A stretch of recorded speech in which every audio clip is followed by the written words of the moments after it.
Hey everybody, welcome back to another film of the week. Hope you guys been enjoying the content channel as of late. Just heading off to grab my brother from school. And yeah, back to another film of the week. And of course we're keeping up with our Halloween catalog, because all film of the weeks are going to be dedicated towards Halloween themed movies, or at least horror based films. And you know, we'll see about the Blind Tuesdays. We'll see what those might do. I don't know if I might just double up on horror, or maybe I'll just, make those different. We'll see. But for now, film of the weeks for October are horror-based. So now we're going into another horror film for this week, and I was going to do something different, but the film's no longer available on streaming, so I'm kind of using this as an emergency pick, because I would prefer to watch movies that I've already have seen. Or I have yet to have seen, not movies that I've already seen. So I'm using a film that I've already seen as a review for today. And that film that we're going to be discussing, probably briefly, because I don't have much thoughts on this, is going to be It, which was co-written and directed, I believe, by Andy Muschietti, who of course has notably directed a film previously entitled Mama back in 2013, and then of course would go on to direct the follow-up from It Chapter 2, which I actually liked. It wasn't I wasn't crazy about it, but I liked it a little bit better than reception would say it was. And then most recently The Flash, which was a big financial flop for Warner Brothers. But this is the 2017 remake. Of course, there was a 90s miniseries starring Tim Curry back in the day, which I'm not really familiar with. I've seen clips here and there of, but this is the latest incarnation of that story.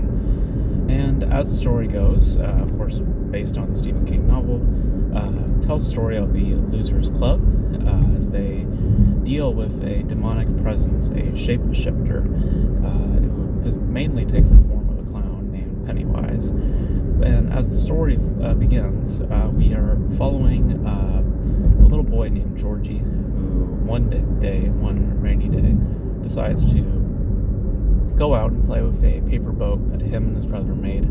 And he follows it down a stream, and that stream enters a sewer, and he looks down the sewer, and that's when he gets introduced to Pennywise. And they have a little conversation, and it slowly turns sinister and predatorial. And what happens ultimately is a tragic end, we shall say. And a year or so, I think, passes, and the boy is grieving, and we get to introduce to a variety of other kids in this town. The town being Derry, Maine. And that car was flying super fast. Holy crap! Sorry. But anyways, yeah, a bunch of kids in Derry, Maine, and they're all having their own dilemmas. Some of which are minor, while others are extremely severe. Specifically, that with the girl Sophia Lillis, I think that's her name, the actress. But they all eventually come together because of their own encounters with Pennywise and a shared collective as they will together, and how it ultimately gets them together. And they band together and look for this dancing clown in hopes to take it down. So that's in essence what it is. Now, if you know the book, this is chapter 1, so this is centralizing it on the kids, and then later on in chapter 2 you have the adults. So it's splitting the book in half, and it's centralizing that of the youthful group. And I have to say, first of all, with this film, I think that the group itself, I think, is very, very. I think the group itself is very good. I think that all of those performances individually are good. Specifically, that Finn Wolfhard and Sophia also. I think that they both do good work, and generally speaking, the group itself is very good. And a lot of the reliance of the film, I think that gives those performances a lot more merit, is tonally speaking, which is borrowing a lot from a Spielbergian mentality, and of course course, films that share in that spirit, like, for example, The Goonies, which I think the film takes a pleasure in films, of course, of Spielberg proper, like E.T. So it definitely revels in that spirit and creates for something that is a bit more lighthearted than you would expect, a little more easygoing. And obviously it has its frights, but it's more, I would say, more spooks than actual scares. In that it's kind of playful. It's not something that will dawn on you. It's not something that will, kind of like, leave you up at night. It's something like The Exorcist would. It's, like I said, fairly easygoing, and it's mainly to do with that spirit that it possesses, with its idea or its emphasis on a Spielbergian type of approach. It lends itself to something more in the lines of like Poltergeist, for example, which is, I think, actually was going to be directed by Spielberg at one point. So, that kind of spirit. And I think also a great starting point if you are getting into horror, because, as I've illustrated, it's not a film that's hard or harsh. It's not grotesque. It's not ultra violent. It's actually pretty, like I said, pretty easy going. And like, you have good performances there, you have a good atmosphere that's built.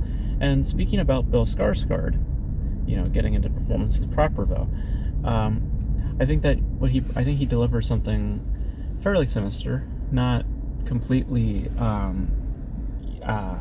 frightening, but definitely intimidating, in the factor of how he establishes himself in the film, with that first scene with Georgie, and a lot of the expressions and the makeup, really greatly benefit that developing that character and giving him a lot more of an intimidating factor.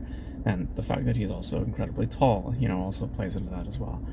Like, the physical nature of that performance definitely provides intimidation, and definitely provides, some level of fear.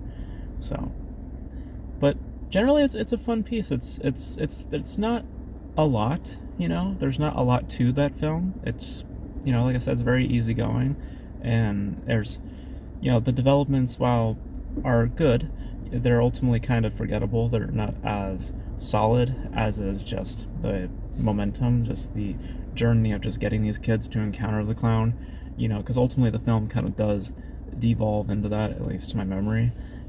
Developments they're there, but they're not as impactful, so, but you have a good tone that is established. I think that if it were to lean any darker, I feel that it would have diminished those developments that's happening with the ensemble. I just don't feel like that it would have been as compelling. So for it to go the other way and to actually do something a little bit more youthful, like in spirit, kind of leaning that into the coming of age type of mentality, and fusing that again with Spielberg's type of mentality, it benefits, and it gives a lot more color to the film, rather than what would be if you were to push this into a much more darker place. And absolutely you can, because of the source material that's there. There's many things from that book that they did not use in these movies for great reason, but it still illustrates that the source material definitely is there. You could go darker if you wanted to, and thankfully they didn't, because what you get is a fair, competently made, well acted, fun little piece that does have an edge of fear, but I wouldn't say that it is like stewing in it. I wouldn't say that it's a film that's going to keep you up at night. It's a film that is, like I said, pretty easygoing, but there are elements there that give it merit and an overall engagement throughout its runtime, mainly to do in performances, mainly to do with what Bill Skarsgård is doing. There's good elements there that keep it afloat, if you get my little play on words there. So yeah, it's a decent flick. It's not anything incredibly noteworthy. I know it's a popular film amongst, like, young people, especially my age, just because of when it came out, and also, financially it was a big success. So it definitely has resonated with a lot of people. I would say, though, that as time went on, and maturing a little bit, I recognized that it is not as, not as scary as I may have initially had thought when I first watched it when I was younger. So, but definitely fun, and definitely I think rewarding to some extent within that mentality and in that spirit. So yeah. So it's my thoughts on it. I like it. It's fun. It's like I said, competently made. There's good acting involved. I think the kids are fun. I like the dynamics. I liked how the interplay between all the kids. All the kids also feel, I think, warranted. There are some. I actually, yeah, I'll take that back. There's some kids that do feel a little, just kind of like they're there. If I remember, I think it's the black kid. I feel like he's just kind of there, like, yeah, like there's some characters that don't feel as purposeful as others do, but generally speaking, the acting as it is, it's fair and it works. But Bill Skarsgård especially, I think he does something. I think he brings some energy to it that gives it a little more oomph, And like I said, generally just a fun piece. Not great, nothing outstanding in the genre, but fun. Definitely one of the better Stephen King adaptations out there. So, but yeah, those are my thoughts on it. You guys let me know your thoughts on it if you guys have seen it. Your thoughts on Chapter 2 if you guys have seen it also. I actually remember enjoying Chapter 2 a little bit. It's not great, but not